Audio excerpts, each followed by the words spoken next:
নমস্কার বন্ধুরা, শ্রাবণী রান্নাঘরে আপনাদের সবাইকে স্বাগত জানিয়ে আমি আবারও একটা রান্নার ভিডিও নিয়ে আপনাদের সামনে চলে এসেছি। আজকের আমি আপনাদের যে রান্নাটি করে দেখাবো সেটা আমার ছোটবেলায় আমার মা আমাকে বানিয়ে দিত এবং আমারও সেটা খেতে ভীষণ ভালো লাগতো। আশা করি আপনাদেরও এই রেসিপিটি ভালো লাগবে। এই রেসিপিটির নাম হলো গোলা রুটি। এটি বানাতে যেমন উপকরণ কম লাগে তেমন সময়ও কম লাগে। তাহলে চলুন এটা আমি কিভাবে বানাই সেটা আপনারা একবার দেখে নিন। গোলা রুটি বানানোর জন্য আমি এখানে একটা বড় বাটি নিয়েছি। এবার আমি বাটির মধ্যে দিয়ে দেব ময়দা। গোলা রুটি বানাতে আমার এখানে লাগবে ময়দা। এখানে আমি বড় বাটির 1 বাটি পরিমাণের ময়দা দিলাম। এইবারে আমি এর মধ্যে দিয়ে দেব নুন। আন্দাজ মতো আমি এখানে অল্প সামান্য একটু নুন দিলাম। আমি আগেই বলেছি যে এটা বানাতে কিন্তু খুব বেশি উপকরণ লাগে না। নুনটা আমি ভালোভাবে মিশিয়ে নেব। মিশিয়ে নিয়ে এইবার আমি এর মধ্যে দিয়ে দেব জল। এখানে আমি অল্প অল্প জল দেব, দিয়ে হাত দিয়ে কিন্তু এটা এইভাবে ভালোভাবে মেখে নিতে হবে। মেখে নিয়ে একটা গোলা বানিয়ে নিতে হবে, যেটা কিন্তু খুব পাতলাও হবে না, আবার কিন্তু খুব ঘনও হবে না, আর তার মধ্যে কিন্তু কোনো রকম ময়দার দানাও থাকবে না। একটা স্মুথ গোলা বানিয়ে নিতে হবে। ঠিক এইভাবে অল্প অল্প জল দেব, আর এইভাবে কিন্তু ময়দাটা মাখতে মাখতে একটা গোলা বানিয়ে নিতে হবে। গোলাটা আমি বানিয়ে নিয়েছি। গোলাটা দেখুন কেমন হয়েছে সেটা আমি আপনাদের দেখাবো।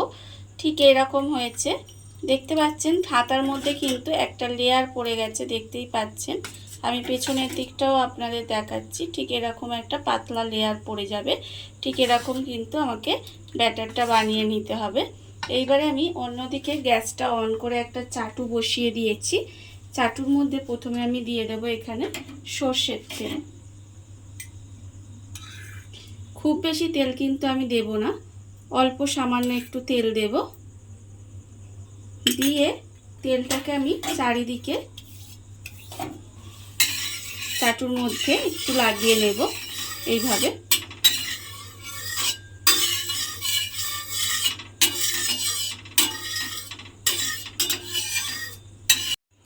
চাটুর মধ্যে তেলটা আমি ভালোভাবে মাখিয়ে নিয়েছি। এইবারে এই গোলাটা আমি এইভাবে দিয়ে দেব।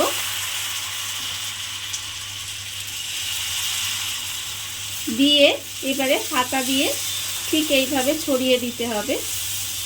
দেখুন এইভাবে সুন্দরভাবে ছড়িয়ে দেব।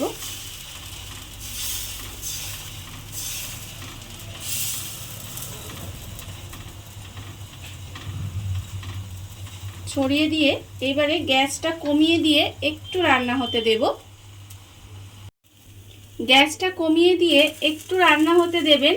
যখন দেখবেন যে ওপরটা দেখুন ঠিক টেনে গেছে, তখন কিন্তু এইভাবে খুন্তি দিয়ে আস্তে আস্তে করে সাইডগুলো আগে তুলে নেবেন, তারপরে এইভাবে একটু উল্টে দিতে হবে। দেখুন উল্টে দিয়েও কিন্তু আমি এটা একটু রান্না হতে দেব। গোলা রুটিটা উল্টে দিয়ে আমি কিন্তু আবারও প্রায় 1 মিনিট মতো একটু রান্না হতে দিয়েছি।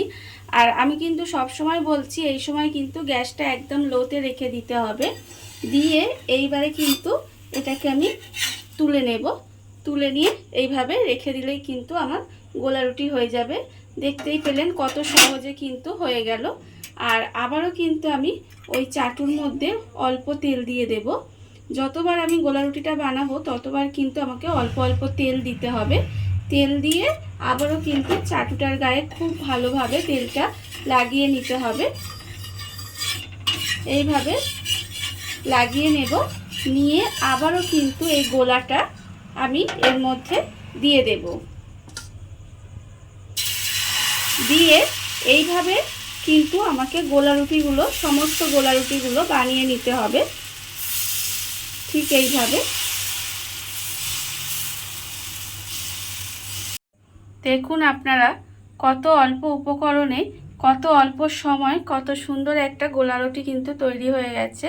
আর আমি আগেও বলেছি এটা কিন্তু খেতে ভীষণ ভালো হয়, আপনারা বাড়িতে বানিয়ে দেখতেই পারেন। আজকের এই রান্নাটা আপনাদের কেমন লাগলো সেটা কিন্তু জানাতে একেবারে ভুলবেন না। আজকের মতো এইটুকু। আপনারা সবাই ভালো থাকবেন, সুস্থ থাকবেন। আবারও হাজির হব নতুন কোনো রান্না নিয়ে।